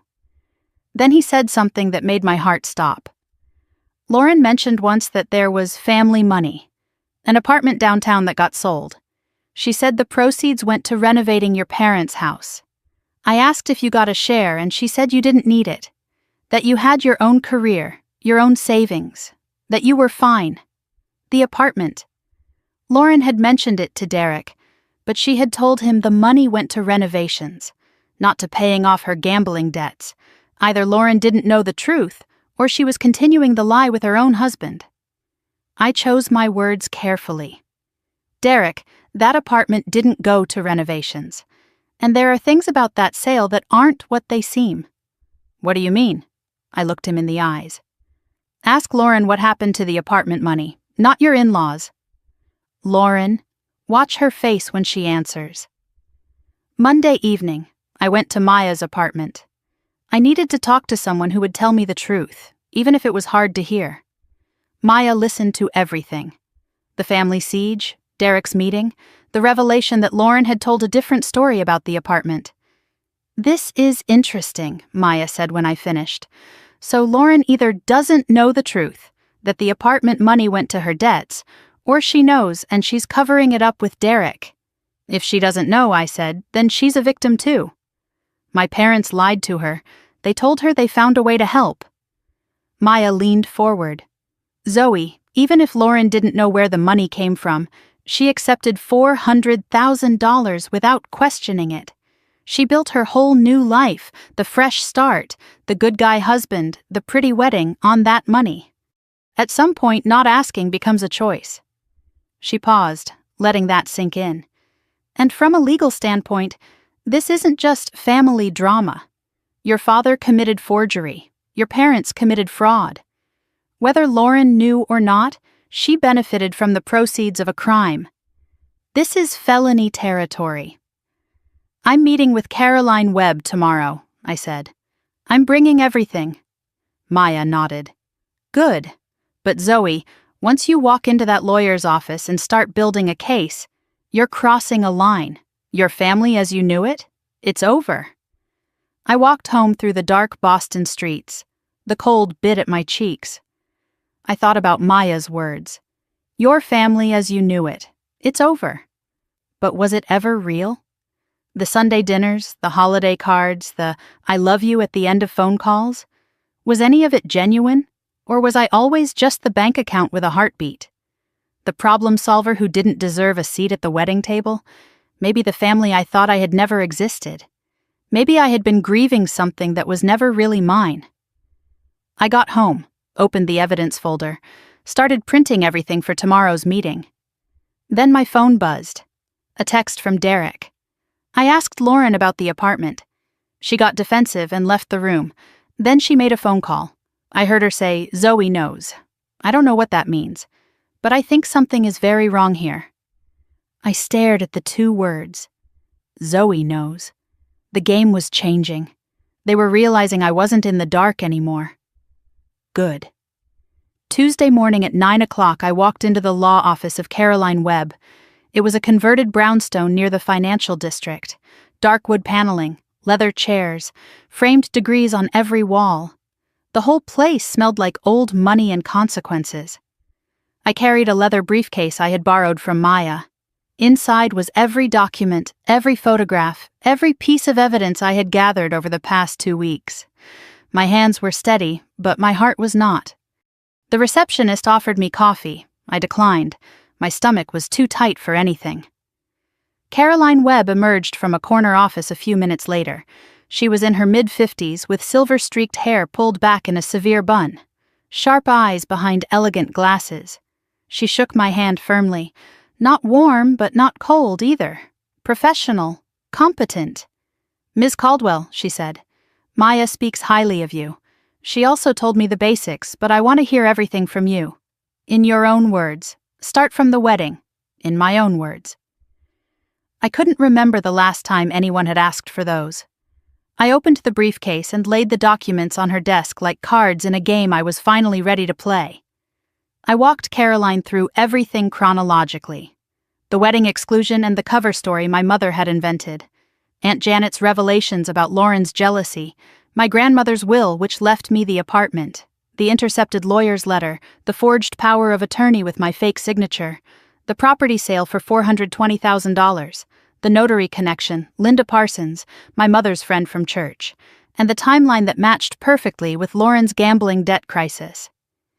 Caroline examined each document carefully. She was quiet, methodical. She made notes on a yellow legal pad and occasionally asked clarifying questions. "This signature," she said, pointing to the power of attorney. "You're certain you never signed this? I've never seen this document before in my life." "That's not my handwriting." "The notary, Linda Parsons. Have you had any previous relationship with her? She's a friend of my mother's. They go to the same church. She comes to Christmas dinner sometimes. And your aunt. She's willing to testify to what she told you? She said she would. She gave me all the documents willingly." After 45 minutes, Caroline set down her pen. She removed her glasses and looked directly at me. "Ms. Caldwell, you have one of the most comprehensive cases of estate fraud I've seen in 15 years. The words hung in the air between us. She continued with the legal breakdown. Forgery of the power of attorney was a Class C felony in Massachusetts, up to 10 years in prison.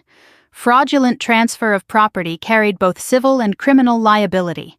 Theft by deception, given the amount involved, was a serious felony charge. And if the notary had been a knowing participant, she was liable too. Your father committed crimes, Caroline said. Your mother, at minimum, was complicit. There's enough here to pursue criminal charges if you want.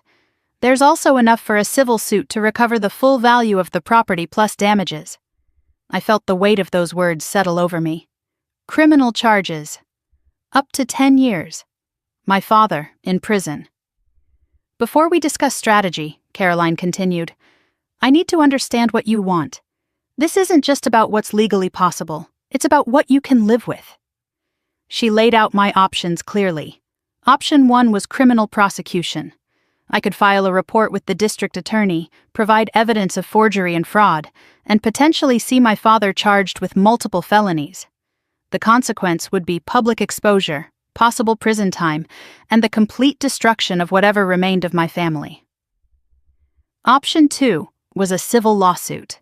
I could sue for recovery of the property value plus damages, force a settlement, or go to trial.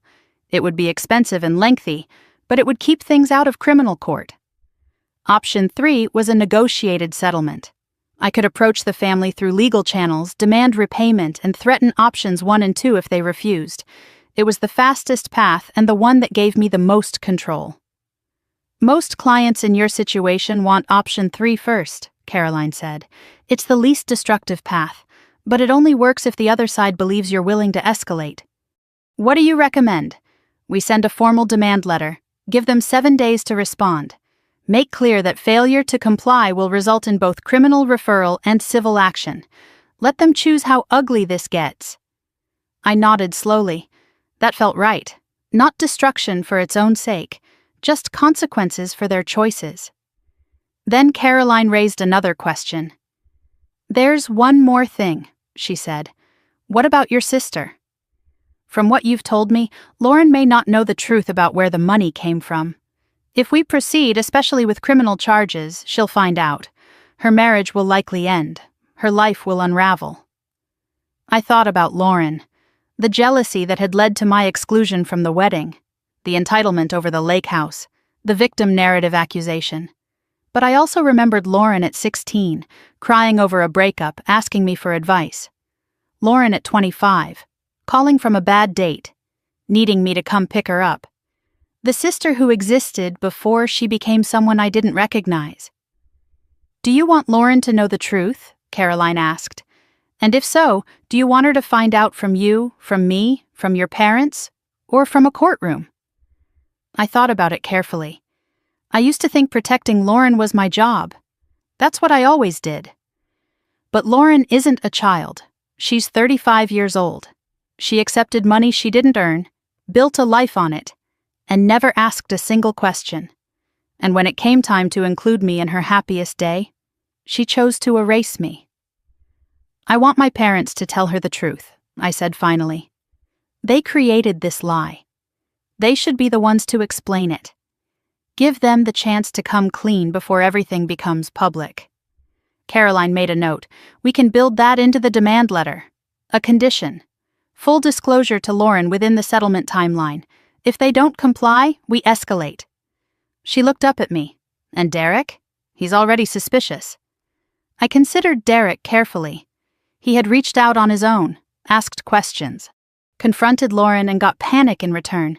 He was an innocent party, married to a woman whose fresh start was funded by stolen money.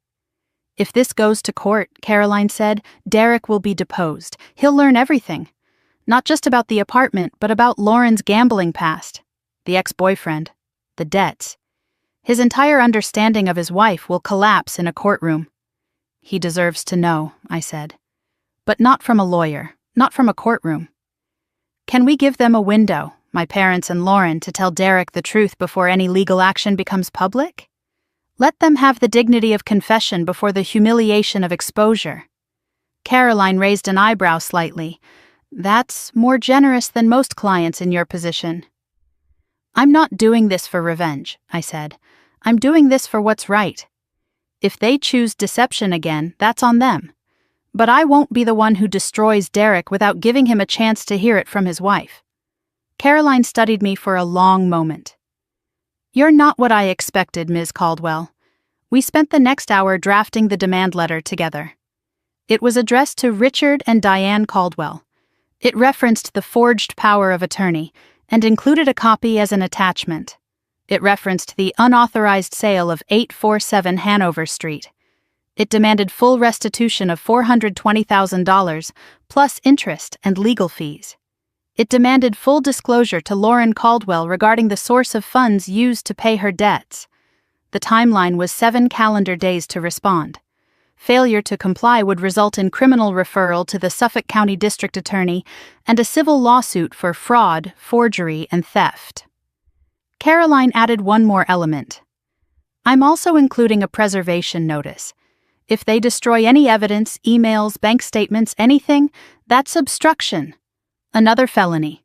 She printed the letter and slid it across the desk. I read it once, twice. This piece of paper would end my family as I knew it, but that family had ended a long time ago. Maybe before I was even born. I signed it. Caroline nodded with something like respect. I'll send it certified mail and email.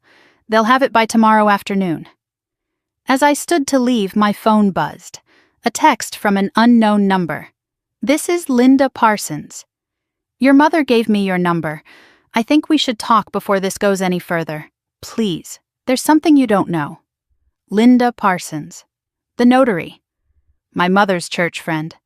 The woman who had notarized the forged signature. Now she wanted to talk. I stared at the message, then showed it to Caroline, her eyes narrowed with interest. Don't reply yet, but don't delete it either. This just got very interesting. Wednesday morning I met Linda Parsons at a diner in Quincy. It was far enough from Concord that we wouldn't be recognized. Caroline had advised me to listen, but not commit. Record the conversation if possible. Linda looked exactly like I remembered her from those occasional Christmas dinners. Late 50s, church-going respectable in a floral blouse and pearl earrings, but her hands shook as she wrapped them around her coffee cup. She looked like a woman who hadn't slept in days. Thank you for meeting me, she said before I even sat down. I know I have no right to ask anything of you. But when I heard Diane talking about lawyers, I knew it was falling apart. And I can't go to prison for them, Zoe. I won't. I slid into the booth across from her. Tell me what happened. She took a shaky breath and began. 3 years ago, your mother called me. She was frantic. She said there was a family emergency. She told me you were too overwhelmed with grief to handle paperwork and that you had asked your father to manage the estate. Linda's eyes darted around the diner, checking for familiar faces. She asked me to notarize a power of attorney, said it was just a formality. Your father signed in front of me. The signature for you was already on the document. I didn't look closely. Diane said everything was approved. I trusted her. We've been friends for 30 years. Did you know what the power of attorney was for? I asked. Did you know they were selling my inheritance? Not at first, but later, Diane let something slip. Something about Lauren's problem being solved. I put the pieces together. By then it was too late. I was already part of it. I studied her face. The guilt was real. The fear was real. But I needed to know if she was here to help me or to protect herself. Why are you telling me this now? Because I heard Diane on the phone last week. She was panicking. She said something that made my blood run cold. What did she say? Linda leaned forward and lowered her voice. She said, if Zoe finds the emails, we're finished. What emails, Zoe? What did they put in writing? I didn't know about any emails, but my mother's fear suggested there was a digital trail I hadn't found yet. Something damning enough that its discovery kept her up at night. Linda continued, her voice barely above a whisper. She mentioned something about the arrangement being documented. She was terrified you would find proof that Lauren knew more than she let on. The words hit me like a punch. Lauren knew more than she let on. My mother's fear suggested Lauren wasn't as innocent as everyone claimed, that she might have been aware the money came from somewhere questionable, even if she didn't know the specifics. "I'll testify," Linda said suddenly. "I'll tell them I notarized the document without verifying the signature. I'll confirm Diane and Richard coordinated the whole thing. Just please. If there's a way to keep me out of prison, I'll cooperate fully." "I'm not the one who decides that," I said. "My lawyer will be in touch. But Linda, if you're lying to me, if this is some kind of setup to protect my mother, it will make things worse, not better." Her eyes filled with tears. "I know what I did was wrong. I've known for 3 years. I just didn't have the courage to do anything about it. I'm sorry, Zoe. I'm so sorry." I left the diner with one thought burning in my mind: the emails. I needed to find them. Thursday afternoon, the demand letter landed. I knew because my phone hadn't stopped buzzing since noon. My father left a voicemail at 2:17. His voice was tight, controlled, the voice he used when he was terrified but wouldn't admit it. "Zoe, we received a letter from an attorney. This is a mistake. We need to talk as a family. Call me back, please." My mother texted at 2:34. "How could you do this to us? Your own parents? We gave you everything and this is how you repay us?" 7 minutes later, another text from her. "You've broken my heart. I can't stop crying. Your father is beside himself." "Are you happy now?" Lauren texted at 3:15. "What the hell is going on? Mom just called me hysterical. She said you're suing them? For what? Call me right now." I didn't respond to any of them. I let them sit with the weight of the letter, let them understand that words and tears wouldn't make this disappear. They were panicking, not because they were innocent and confused. If they were innocent, they would be asking questions, not making accusations. They were panicking because they were guilty, and they had just realized I had proof. My phone buzzed again. This time it was Derek. "I need to see you, tonight if possible." I found the emails. I called him immediately. He answered on the first ring. His voice was hollow, like someone who had been crying and trying to hide it. "I found them, Zoe. I found everything." He explained what happened. After the demand letter arrived, the house erupted in chaos. Lauren was on the phone with her mother for an hour, door closed, voice raised.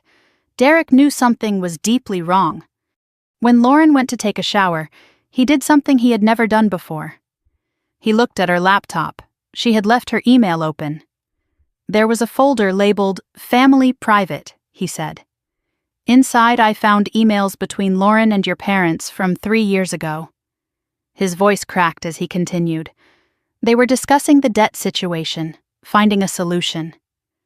"There was a message from Lauren to your mother that said, 'Are you sure Zoe won't find out? I can't have this following me into my new life.'" I closed my eyes. There it was. Proof that Lauren knew. "Your father replied," Derek continued. He wrote, "It's handled.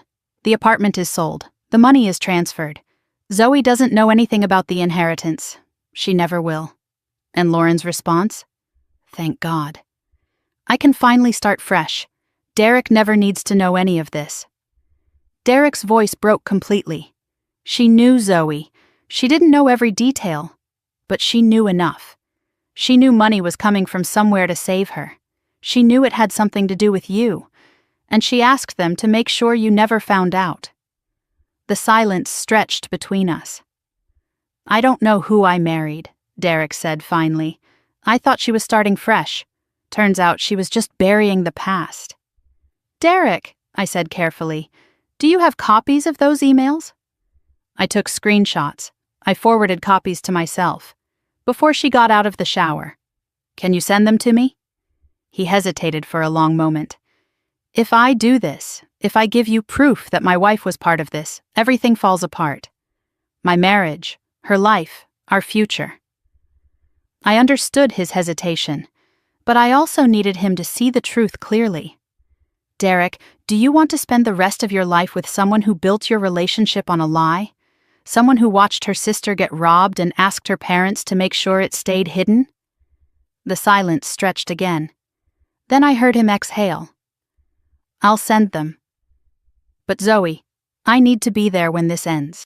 I need to look her in the eyes and understand how she could do this. Then come to the meeting. When my lawyer sets up the final confrontation, I'll make sure you're there. She's not who I thought she was, Derek said quietly. None of them are. 10 minutes later, the screenshots arrived in my inbox. 3 years of lies, documented in black and white. I read through everything twice. The revelations confirmed what I had suspected but hadn't wanted to believe. Lauren knew money was being used to pay her debts. She specifically asked her parents to keep me in the dark. She referred to this as her fresh start, as if my inheritance was just cleanup for her mistakes. The wedding exclusion wasn't just about jealousy, it was about guilt. Lauren couldn't face me knowing what she had participated in. She couldn't stand next to me at the altar while carrying the weight of what she had allowed to happen. She wasn't protecting herself from my intensity. She was protecting herself from my questions, from my eyes, from the chance that I might look at her and see the truth. I forwarded everything to Caroline Webb, attached Linda Parsons's confession summary, wrote one line at the top, "We have everything. Let's end this." Caroline's reply came 20 minutes later. Received. I'm calling the Caldwell's attorney tomorrow morning. We'll set a meeting.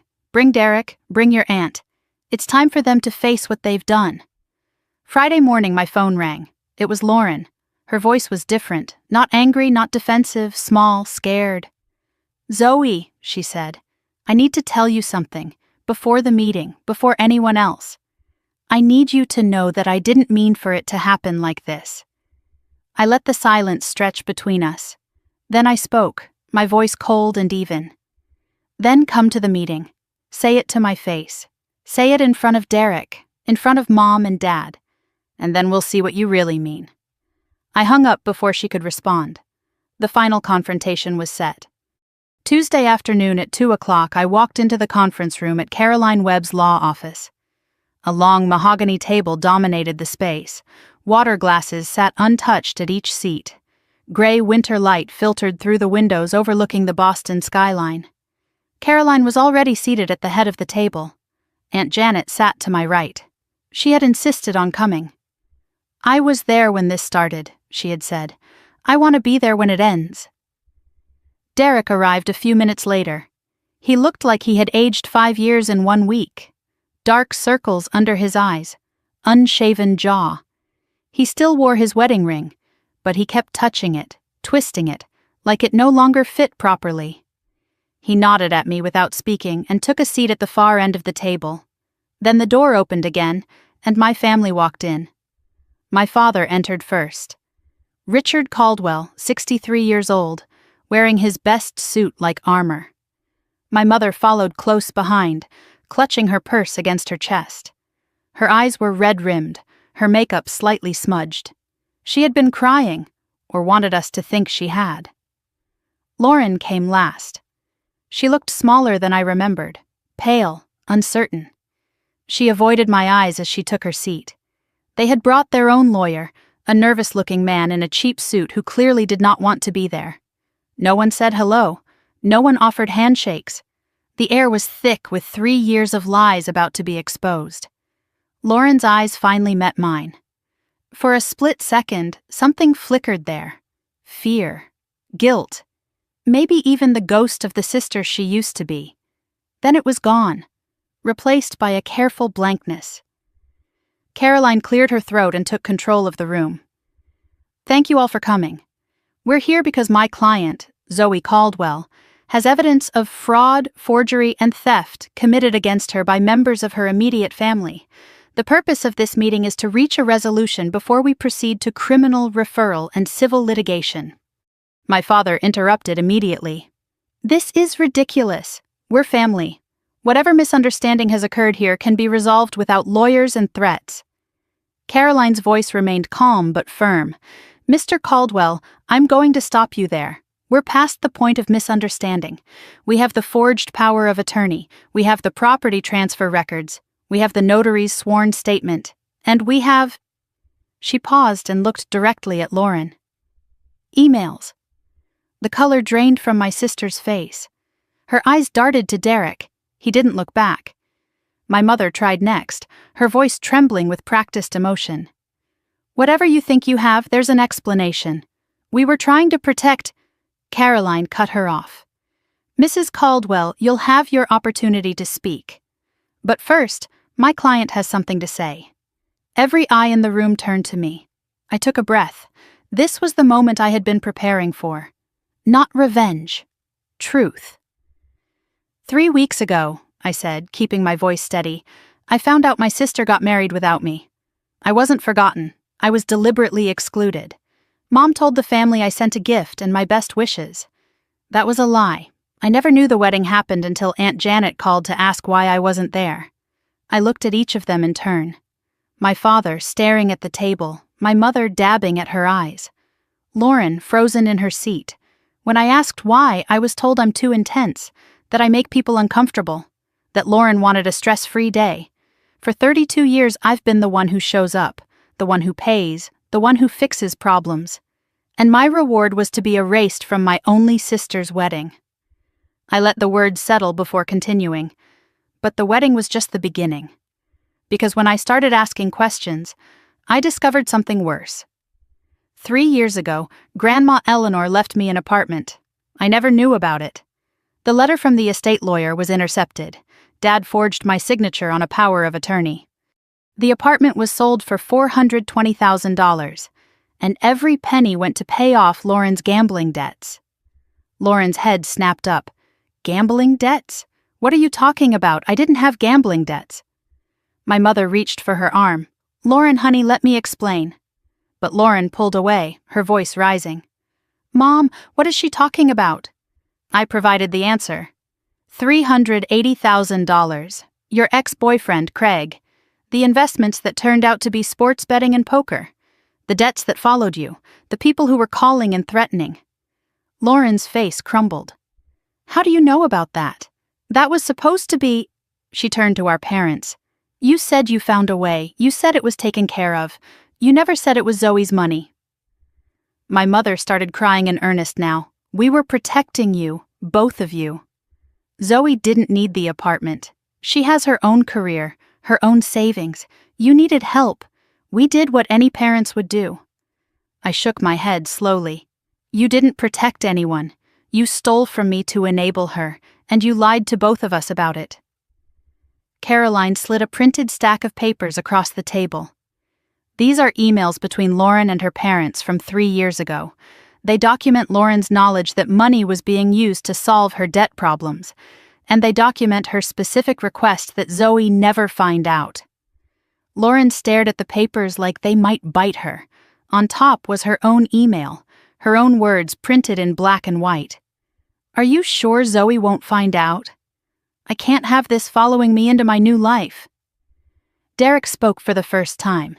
His voice was quiet, but it carried across the room like a blade.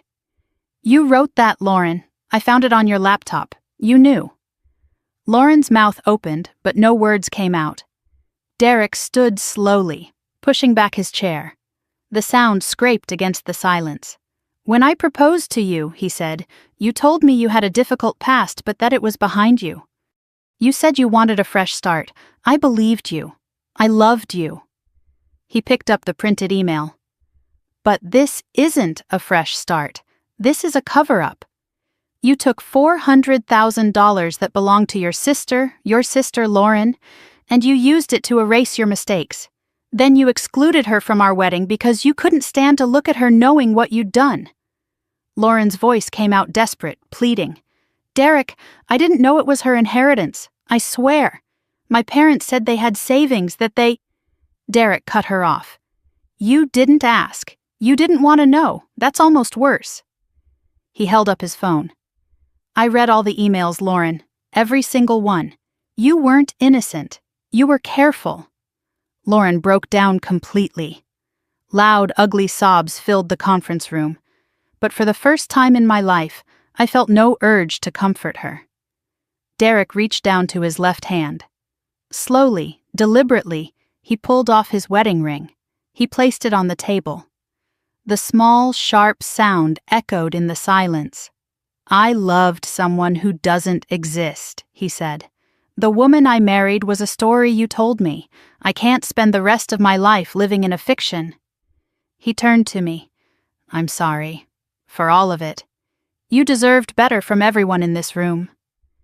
Then he walked out. The door closed behind him with a finality that seemed to seal something. Lauren was still crying. My mother was holding her, stroking her hair. My father stared at the table, defeated, with nothing left to say. I stood and addressed my parents one last time. "You stole $420,000 from me. You forged my signature. You committed multiple felonies. And when you had the chance to include me in Lauren's wedding, to let me be part of this family, you chose to erase me instead." My mother looked up, still crying. "We always thought you'd be fine, Zoe. You're the strong one. Lauren needed—" "I am fine," I said.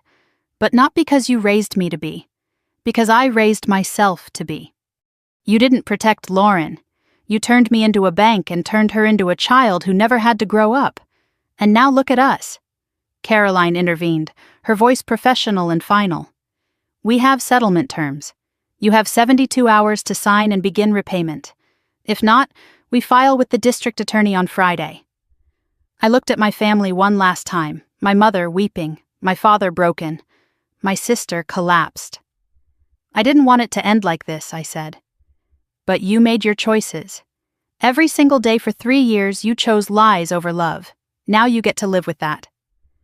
I walked toward the door. Behind me, I heard Lauren's voice, small and shattered. "Zoe, please." I didn't look back. 2 weeks passed after the confrontation. My apartment felt different now, not emptier but stiller. The evidence folders were gone, filed away at Caroline's office. The emerald dress had been donated weeks ago. The gift I had bought for Lauren's wedding sat in my closet, still wrapped, a relic of a future that never happened. I had been waiting for something, a dramatic phone call, a sobbing voicemail, a family member showing up at my door to plead or accuse. But the silence from my immediate family was almost complete. No more angry texts, no more guilt-laden emails. Just quiet. I filled the days with ordinary things. I went back to work and caught up on projects I had neglected during the chaos. I cooked meals I actually wanted to eat instead of grabbing whatever was fastest. I slept through the night for the first time in weeks. I talked to Maya twice, to Aunt Janet once. I didn't check social media. I didn't need to. I thought I would feel more. Triumph, maybe, or grief.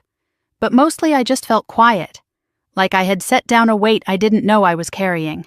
Wednesday morning my phone buzzed with a message from Caroline Webb. "It's done."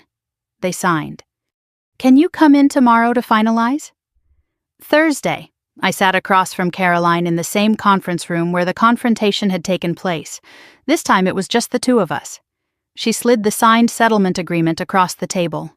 The financial terms were clear. Richard and Diane Caldwell would sell their family home in Concord. The proceeds would be used to pay me $380,000, the remaining value after legal fees and adjustments. Payment would be completed within 90 days. A lien had been placed on the property to ensure compliance. The legal terms were equally straightforward. I agreed not to pursue criminal charges against my parents. Linda Parsons, the notary, had signed a separate cooperation agreement in exchange for immunity from prosecution. All parties agreed to a mutual non-disparagement clause. There was no formal admission of wrongdoing in the document, which was standard legal language, but the payment itself was the admission. They didn't fight, Caroline said. Their lawyer advised them that going to trial would mean public exposure, potential prison time, and legal fees they couldn't afford. They capitulated within 48 hours of the confrontation.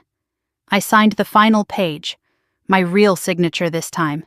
Not forged, not stolen, mine. Caroline looked at me with something like respect. "How does it feel? Like closing a door I didn't know was open?" She nodded slowly. "There's one more thing. Lauren's lawyer reached out separately. She wants to send you a letter. I told them I'd ask if you wanted to receive it." I thought about it for a moment. Then I said yes. The letter arrived the next day. 3 pages, handwritten in Lauren's familiar scrawl. The same handwriting from birthday cards years ago. I read it that evening, sitting alone in my apartment. "Zoe," it began, "I don't know if you'll read this. I wouldn't blame you if you didn't, but I need to say these things, even if you never respond." She wrote about Craig, the ex-boyfriend, about how the gambling started small and then swallowed everything, about how she had been terrified and desperate by the time she escaped that relationship, about how she had thought about ending everything before our parents said they could make her problems go away. "I didn't ask where the money came from," she wrote. "I know that's not an excuse. But I was so desperate to believe it was over that I didn't let myself think about it. I told myself it was family helping family. Then came the part that made my jaw tighten. You've always had everything together. The career, the apartment, the savings. I know that sounds like jealousy because it is. I've always felt like the failure next to you. And instead of working on myself, I pushed you away. I'm sorry you found out this way. I'm sorry for the wedding. I'm sorry for everything. But I also need you to understand the pressure I was under." I read the letter twice. The words blurred together. Sorry, but. Every apology came with a qualification. Every confession came with an excuse. I folded the letter and put it in a drawer. I wouldn't respond. There was nothing left to say. Over the next week, Aunt Janet kept me updated on the fallout. The extended family knew. Word had spread, not from me but from the ripples of the settlement. The house going up for sale. Derek moving out. Lauren staying with friends. Whispers at church. Whispers in the neighborhood. Whispers among relatives who had always suspected something was wrong with the Caldwell family. "Your Uncle Robert called me yesterday," Janet told me over the phone. "First time in years. He wanted to know if it was true that Richard forged documents and stole from you. I told him yes. He hasn't spoken to your father since." The shunning had begun. Richard's brother, Uncle Thomas, had cut off contact. Diane's other sister sent a formal email expressing deep disappointment. Cousin Megan, the one who had called to pressure me about the lake house, had gone completely silent. The church community was distancing itself. Linda Parsons no longer attended services there. "They're alone now," Janet said. "The house they're selling was supposed to be their retirement dream. Now it's collateral for their crimes. Your mother calls me crying every few days. I listen, but I don't comfort. There's nothing I can say that would be both honest and kind. I don't want them to suffer," I said quietly. "I just wanted what was mine." "I know, honey. But sometimes the truth has consequences of its own." I asked about Derek. Janet had heard from him directly. He had filed for separation 3 days after the confrontation. He moved out of Lauren's apartment and was staying with his brother in Connecticut. The divorce paperwork was already in process. "He called me," Janet said. "He wanted to thank you, actually. He said discovering the truth was devastating, but living in a lie would have been worse. He's planning to start over somewhere new. Maybe California. He has family there." "And Lauren?" "She's not doing well. She lost her husband. Her parents' support is crumbling. And she's facing the reality that her fresh start was built on fraud. She's seeing a therapist now. Finally. Whether it helps, I don't know." I thought about Lauren at 16, crying over her first heartbreak, asking me for advice. Lauren at 22, calling me from a bad date, needing someone to pick her up. The sister who existed before all of this. "I don't hate her," I said. "I wish I could. It would be easier." "Love and anger can exist in the same heart," Janet replied gently. "You don't have to choose. I'm not angry anymore. I'm just done. I've spent so many years trying to hold this family together. I'm tired, Aunt Janet. I'm so tired." "Then rest, sweetheart. You've earned it." Friday evening, I sat at home with my laptop open to my bank account. The notification appeared at the top of the screen. Wire transfer received. $380,000 from Caldwell Family Trust, in dissolution. Memo. Settlement. Final. I stared at the number for a long time. $380,000. My grandmother's apartment converted to digits. 3 years of lies converted to compensation. A lifetime of being the family bank account, finally reversed. I thought this moment would feel like victory, champagne, and celebration. But it didn't. It felt like an ending, not a happy one, just a necessary one. I closed the laptop, walked to the window, looked out at the Boston skyline. The same view I had looked at for years, but somehow different now. The feeling that settled over me wasn't joy, it wasn't sorrow. It was something in between. Peace, maybe. The peace of finally knowing where I stood. My phone buzzed. A text from Maya. Heard the transfer went through. "You okay?" I typed back. "I'm going to the lake house this weekend. Wanna come?" Her reply came almost instantly. "Absolutely. Bring wine. I'll bring the snacks. Let's celebrate you finally being free." I smiled. A small smile, but real. The first genuine smile in weeks. Free. I had never thought of myself that way before. But maybe that was exactly what I was now. I started packing. The lake house was waiting. And for the first time in my life, I was going there for myself. Saturday morning, I packed a small overnight bag and a bottle of wine Maya had insisted I bring. Nothing else. The Boston skyline shrank in my rearview mirror as I merged onto I-93 North and left the city behind. The drive to New Hampshire took just under 2 hours. I had made this trip dozens of times before, but today felt different. Every other time, I had been driving toward obligation. Preparing the house for family visits that drained me, holidays that left me emptier than when they started, gatherings where I smiled until my face hurt while writing checks and solving problems no one thanked me for. The landscape changed as I drove. Strip malls gave way to forests. Highway signs announced smaller and smaller towns. The air coming through my cracked window smelled like pine and cold water, and something that felt like freedom. I bought this house 8 years ago with a dream. I had pictured Thanksgiving dinners around the big wooden table. Lauren's future children running on the dock, Mom reading by the fireplace while Dad grilled on the porch. I had built a shrine to a family that never existed. Today, I wasn't driving toward obligation. I was driving toward myself. As I turned onto the gravel road leading to the property, I saw a familiar car already parked in the driveway. Maya had made it first. The lake house sat quiet and solid at the edge of the water. Smoke rose from the chimney. Late afternoon light filtered through bare branches, casting long shadows across the wraparound porch. The lake was steel gray and perfectly still, reflecting the winter sky like a mirror. Maya was on the porch, wrapped in a blanket, holding a mug of something steaming. "About time, Caldwell," she called out as I climbed out of my car. "I've been here an hour, already claimed the good bedroom." I laughed. A real laugh, the kind that comes from somewhere deep, somewhere that hadn't been touched in weeks. Inside, the house smelled like cedar and warmth. Maya had started a fire in the stone fireplace. She had set out cheese and crackers and opened the wine I brought. The flames crackled and popped, throwing dancing shadows on the walls. Then I heard another car approaching. Headlights swept across the windows as a second vehicle pulled into the driveway. Maya smiled. "I hope you don't mind. I invited one more person." Aunt Janet stepped out of the car, carrying a casserole dish and wearing a smile I hadn't seen in years. The three of us settled into the living room as evening fell. The fire kept us warm while the first stars appeared over the lake outside. Janet set the casserole on the coffee table. "Your grandmother's recipe, chicken and rice. Eleanor used to make it every Sunday when I was growing up." She paused, her eyes glistening. I thought it was time to bring some of her back into this house. I looked at the dish.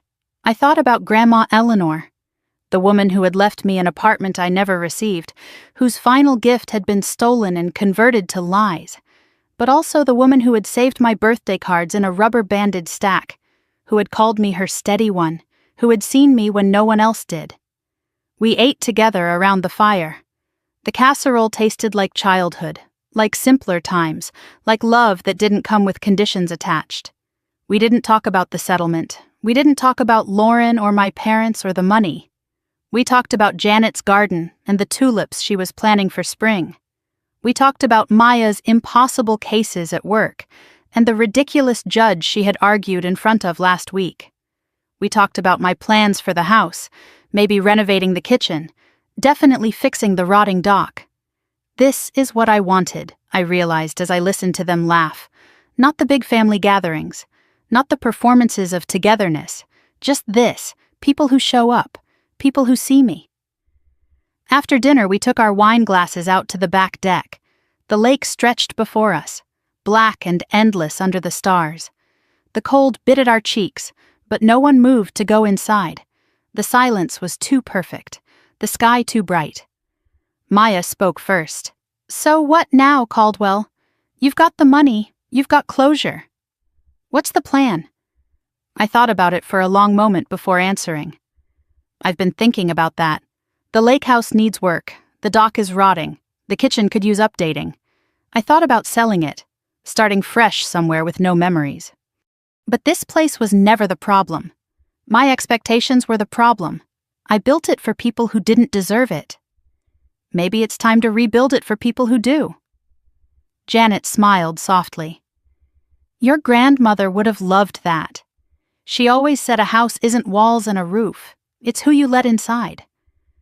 I looked out at the dark water.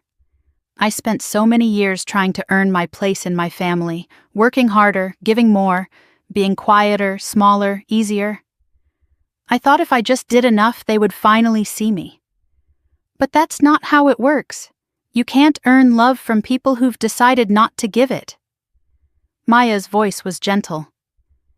"So what did you learn? That family isn't who shares your blood. It's who doesn't ask you to bleed for them. It's who shows up when you're broken, not just when you're useful. It's this." I gestured at the two of them, at the wine glasses and the blankets and the stars reflected on the still water. Janet raised her glass. "To chosen family." Maya clinked hers against it. "To finally being free." I completed the toast. To new beginnings. We stayed on the deck until the cold finally drove us inside. I slept deeply that night, without dreams, without anxiety, without the low hum of worry that had followed me for as long as I could remember. Sunday morning, I woke before the others. Gray dawn light filtered through the curtains. The house was quiet except for the soft sound of the lake against the shore. I made coffee, strong, black, the way I liked it. I wrapped myself in a blanket and stepped out onto the porch. Morning mist hovered over the water. The trees were bare but beautiful, their branches reaching toward a pale sky. A single bird called from somewhere in the distance. I used to wake up anxious. The first thought every morning was a list, what I owed, who I needed to call, what problem I needed to solve for someone else. Today I woke up and the first thought was nothing. Just silence. Just peace. My phone sat on the table inside. No new messages from my parents. No pleas from Lauren. The silence that once would have felt like rejection now felt like freedom. I had lost a mother, a father, a sister. I had lost Sunday dinners and holiday traditions and the illusion of belonging. But I had gained myself. My money, my home, my truth. And the people inside this house who loved me without conditions. I didn't win. There are no winners when a family falls apart. But I survived. And for the first time in my life, I wasn't just surviving. I was choosing. I heard footsteps behind me. Maya, wrapped in a ridiculous fuzzy robe, coffee cup in hand. "Room for one more out here?" I smiled. Always. We sat together as the sun rose fully over the lake. The mist burned away. The world woke up around us. I thought about everything that had brought me here. The wedding I wasn't invited to. The inheritance that was stolen. The lies that had been told for years.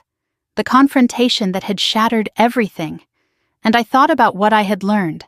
I used to think the worst thing that could happen was losing my family. I was wrong. The worst thing was losing myself to keep them. For 32 years, I bent. I accommodated. I wrote checks and swallowed words and made myself smaller so they could feel bigger. And when I finally said no, just one word, one boundary, one small act of self-preservation, they called me selfish. They called me cruel. They erased me from a wedding and stole my inheritance and told themselves they were the victims. But here's what I learned. You can't abandon someone who was never really holding on. You can't betray someone who never really saw you. And you can't lose a family that never truly included you. I'm Zoe Caldwell. I'm 32 years old. I lost my parents, my sister, and the story I told myself about who we were. But sitting here, watching the sun rise over water I paid for with my own hands, surrounded by people who showed up when it mattered, I know the truth. I didn't lose anything that was ever really mine. And everything I have now? I chose it. Every single piece. If you're listening to this, maybe you see yourself somewhere in my story. Maybe you're the one who always gives. The one who always shows up. The one who bends until you almost break and wonders why it's never enough. I want you to know something. It's not you. It was never you. And if today is the day you decide to stop bending, to set a boundary, to say that one small word, no, I'm proud of you, even if no one else says it. If this story meant something to you, leave a comment below. Tell me where you're watching from. Tell me what you're finally ready to let go of. I read every single one. And if you want more stories like this, stories about people who stopped sacrificing themselves for people who never appreciated it, make sure you subscribe and hit that notification bell so you don't miss what's coming next. Because you're not alone. And your story matters too. I'll see you in the next one. This story is fictionalized for dramatic effect.